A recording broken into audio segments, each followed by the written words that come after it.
Hi, everyone.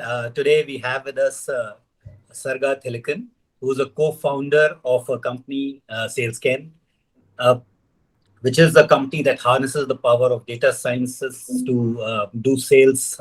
We will have Sarga talk about it in a minute, but must congratulate you, Sarga, that recently you listed your company on NASDAQ, and it has been quite a fascinating journey. So congratulations for that. Uh, I was going through your profile a bit, and what it was quite fascinating to see that your journey from being a corporate professional to being a startup founder, and this is, I believe, your second startup. So I would just love to hear you talk about your journey, how you got there, what was the idea that got you to do startups, and how you happened to land up in a data sciences world. Yeah, thanks for that introduction. This is really kind of you. So I can, just go back to where it all began, which is back in my house in Bombay. I was the youngest of four kids, and my father, he was a government professional, but also a poet and philosopher and writer, and very sort of involved with the world and engaged with it in a certain way. And that really influenced, I think, my own ideas growing up. Um, I think I grew up with a lot of empathy, and kindness was a lot in our house, and just an involvement with the arts. I decided to study CA because my sister was doing that, and it was a much more less financially burdensome on my family. So went and joined Arthur Anderson. I was like very young when I got my first job. I was 19, and did a lot of regular taxation accounting work, and then did an MBA after that. I went to Ahmedabad. Worked at Goldman Sachs in their London office for a while. They had a fund that was investing in infrastructure assets around Europe, and so learned. I had a big love for markets when you grew up in Bombay. Stock and risk and all that is somewhere in your blood also, passing by the Lal Street to go to my office. So it started out with a lot of love for markets, but eventually, when I got to the trading floors of Goldman Sachs, at some point I just felt like, I mean, when you travel a lot between the East and the West, you do see that there is a very big disparity to how life is lived, and what incomes people have, what access to education is available, and it really got me thinking about, if somebody like me who had the benefit of this amazing education, Ahmedabad really changed my mind about a lot of things. And if someone like me was not going to be involved, I call it nation building in some way, then then what hope is there? So that's why I came back, and I didn't really know what to do. So I joined a microfinance organization because microfinance seemed to be doing, they do small lending to women. So I joined an organization called Ujjivan, and so I went from doing an $8 billion transaction at Goldman Sachs to doing an 8,000 rupee loan at 5% of my salary. So the difference was really stark. But through that, I think, through that experience, I was really exposed to, like, I would say, real India. Like, I grew up in a bubble in Bombay, and real India is something else. And started understanding what the social fabric was. What are our systemic policy issues, infra issues? Like, why are we here still 50 years, 60 years after the independence? Why have we not capitalized on opportunities, on our demographic, and made that mark? And to me, like, one of the big problems was that our education system was quite not up to date, and not creating people that were employable. And so I felt like skilling was a good path, to empower people. Once you skill them, then they get a job, and then, hopefully the next generation has better access to education and other things, and then, you're pulling out of the cycle. So I started the business, and we ended up over 10 years with my co-founder Sriram, who's my batchmate also at IMA, and we ended up training 20,000 people. We mostly employed them in sales jobs because it was the fastest growing segment, and so that's why we said we would do sales. And yeah, eventually we ended up working a lot with the government, because government also had a lot of skill programs, and it was a pretty, across all bottom of pyramid places, back of beyond, in India. And as we started, as we kept rolling up, scaling up, we realized that learning to sell is a lot like driving a car. You cannot learn how to drive a car by reading a graph or sitting in a classroom. You have to Yeah, actually right. drive, right? And you have to have a coach that sits next to you as you're driving. And so when we were teaching these kids how to sell in classrooms, we realized that it's not something you can tell somebody how to do. They have to do it. And so that's how our entire journey with technology came in. And we went through a whole tech journey, trying to create like various bots that would do mock calls, trying to be this coach in real time. And eventually in the last 2 3 years we were able to build this tool that actually, like you and I are talking now, it analyzes this in real time. It understands it like a human brain would understand it. And think about this like a coach that is then telling me what to say in case I was selling, like cues.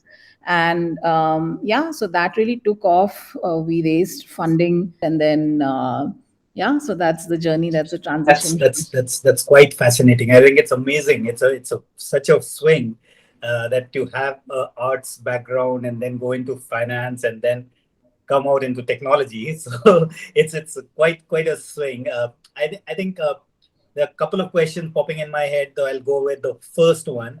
You talked about leaving your comfortable job at Goldman Sachs and joining a microfinance company, and there's a pretty bold decision, sounds to me, right?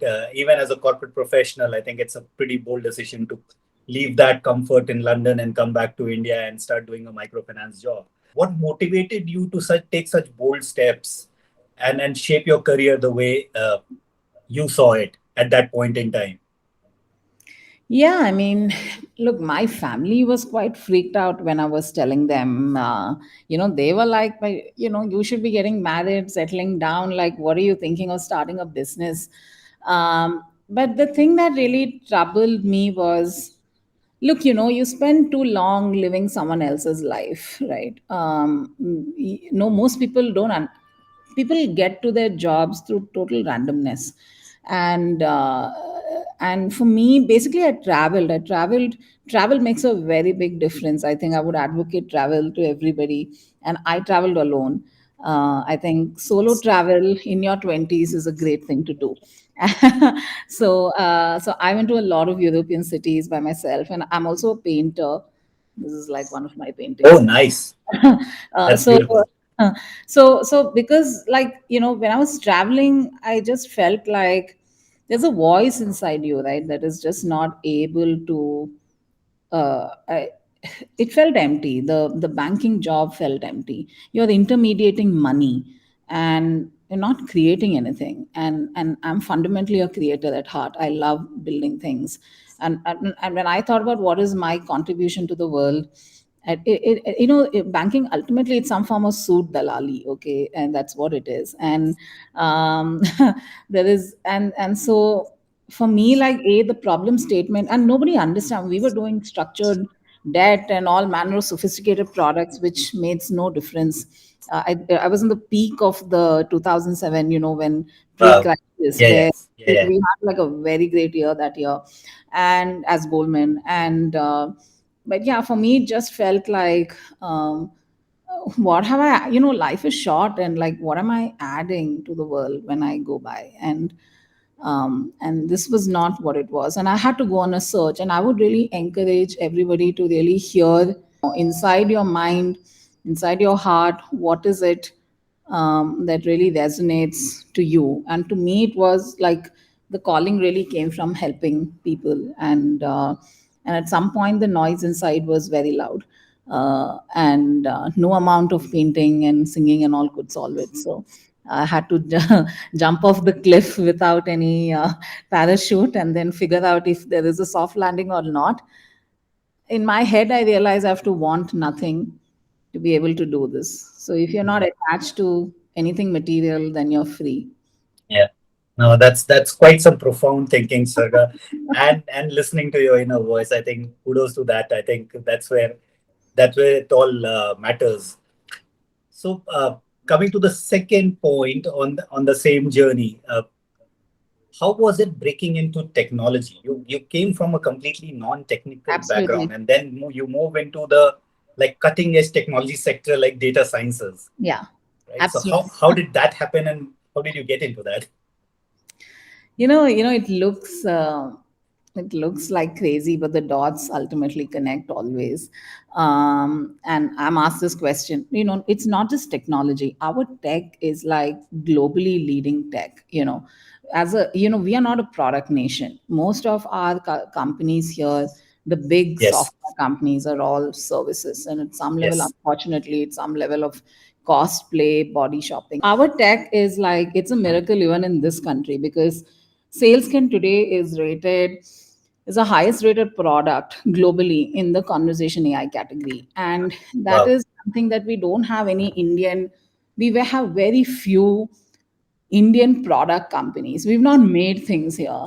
And mostly we are services, as you know, our IT sector, and very, very few product companies. And product companies that are not copycats of something in the US, right? This is like a completely original product vision. And the way we got here was we kept trying to solve the same problem. I mean, how do we empower people to do better at their work? And we chose sales as an example of that. And so like 6 years ago, when we raised our first round of funding, we hired a tech team. We had a CTO, Weber, who, and then he had his team.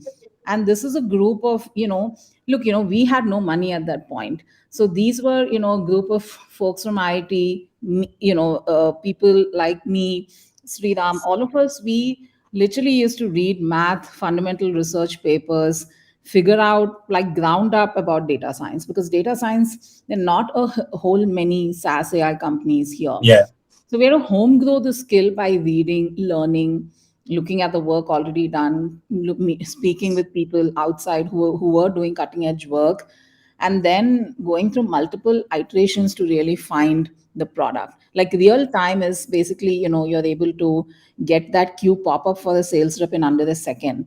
And that was a big deal for us. And yeah, so ultimately I figured that as a founder, what you're trying to do is you're bringing together capital, talent, around a solution to a problem.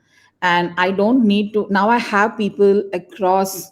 I'm not a data scientist or the technologist or the marketer, but what I do is I'm able to find people around one idea to like a problem that we understand very deeply, and raise money to make it all happen. I mean, what I actually do is to sell in the company, but really, as a founder, the job is to just put people together. yeah, For yeah, yeah, example, Elon Musk makes rockets. He's not a he knew nothing about it, but yeah. he built SpaceX. So yeah, I think it's just about getting together that right kind of talent and then stitching it together. Yeah, yeah. Sounds good. So, sir, one more question on this technology part. Women and tech, it's like a quite underpenetrated category in our country even today. Yeah. Uh, did you face any barriers when you were trying to enter into this technology space as a woman leader? Did you feel that people were like skeptical of that? Can you do it, not do it, and therefore you had to bust some myths, break some thinking barriers that people had and get past it. Look, I would say that it's not restricted to tech and it's not restricted to India. Um, when I was a banker at Goldman, there were very few Asian women there, and very, very few women because it's really demanding, and ultimately you would find that the women are there at lower levels, but by the time it came to the board again, there was no woman on the board. And obviously within technology, so I wouldn't say that it is very restricted to tech alone. I mean, it's a more global problem on how do we continue to have women in the workforce. And I think that I have, as a woman, like not faced any different challenges than what most women face. What the women on this call have probably faced, right? You have all of it. I mean, everything is in the mix. All the challenges of judgment. You're like soft target for many things. It's hard to have people not objectify you early on. All those issues are there, that all women, not just me, in whatever job they're doing, whether they're walking on streets or in their houses, the fact that their voice is louder than who they are and how they look, is a challenge across the board. It's nothing to do with tech alone. In my case, I face the same sort of issues that anybody else has faced, just being like increasingly alone in most rooms. um, I think the way to kind of overcome is to listen to your heart, and not what people around you say, and have courage to just follow whatever is in your heart, and then eventually, you know, the crowd starts singing with you when you get to places. That's true. That's true. Yeah. That's true. So you have quite a good experience in skilling and education, and also in technology. Uh, what do you think should be done more in that field for to enable all young girls and women to take up such careers and be there, right at the forefront of it? Out of the 20,000 people we trained, about 10, 11,000 were women. And one of the things that I learned, and I'll speak about this both from a tech perspective as well as from an impact perspective, what I learned was that in reality, when we saw our students, I mean, we have major problems in this country, from alcoholism to mental illnesses, which are not detected, to all manner of social stigmas, and it's very pervasive. And the women, like even I worked at microfinance, right? The women were running the houses. They are doing the work, in spite of the lack of security and so many other things. And so and of course it's slightly different when you look at like north to south. It shifts more in favor of women, as in our country when you look at it more in the south. The only my answer to this really is to continue to educate the women, and continue to I mean, it really starts from education, and then it also comes from having examples that women can look up to and say that, I'm not alone. There's a community of women. I have a great community of women, my friends from IMA, who are similarly strong minded, opinionated.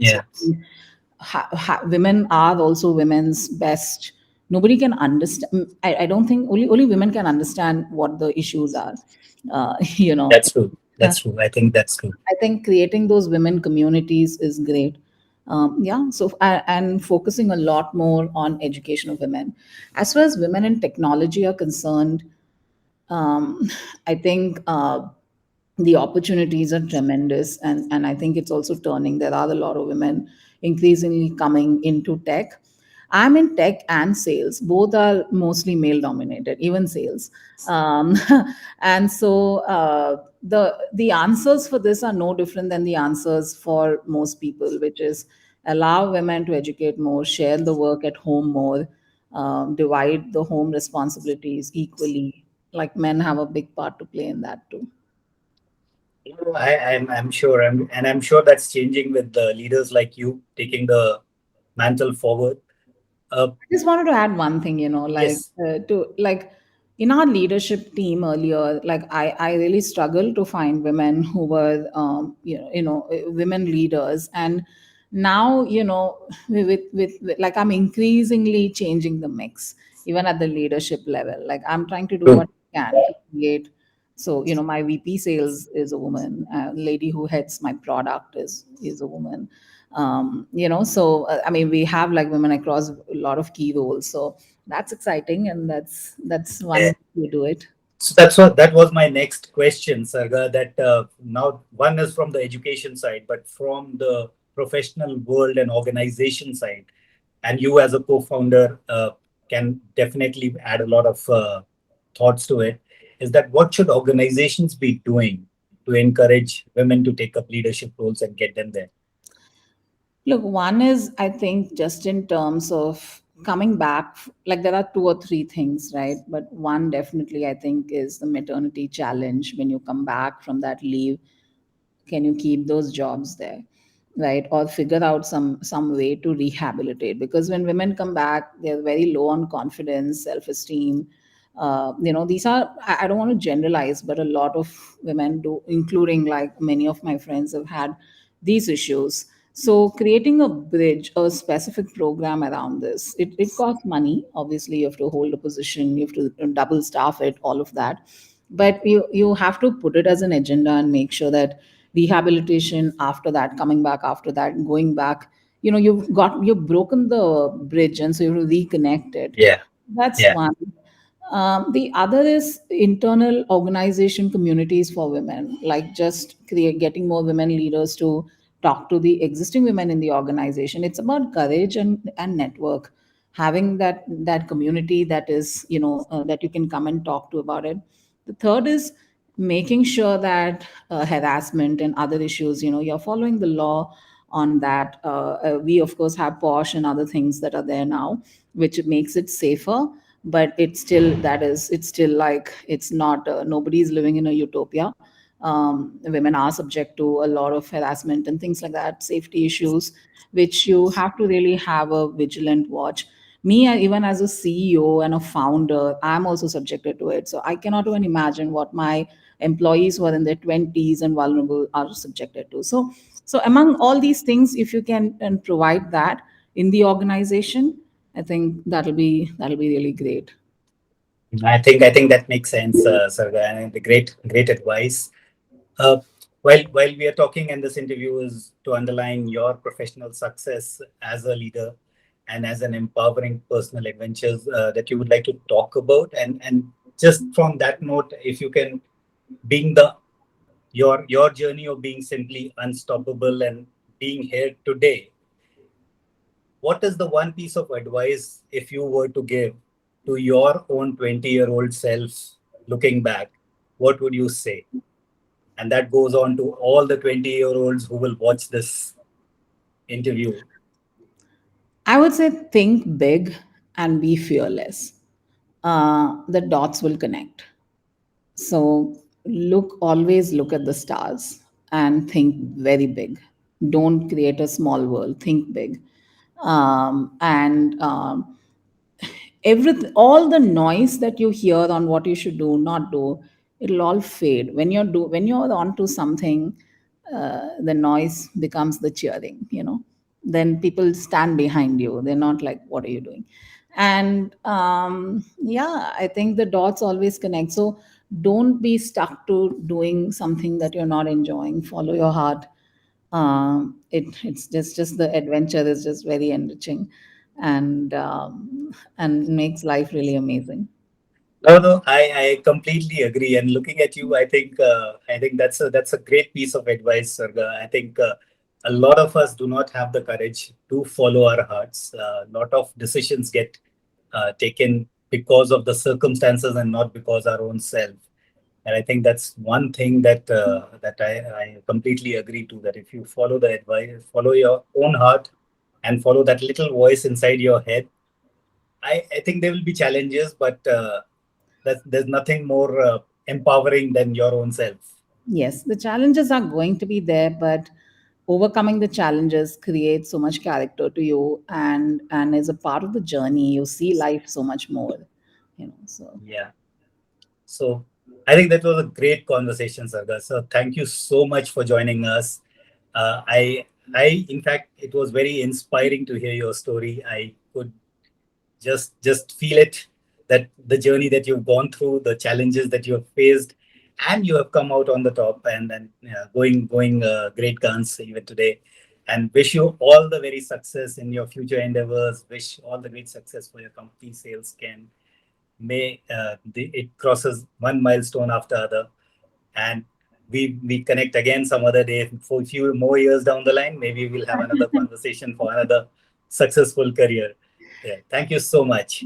Thank you so much, and like happy Women's Day to all the women here. And thank you so much for your amazing, kind words, Apurva. I really appreciate it, and it's so awesome to watch you waste so much time and effort to do some take an initiative like this.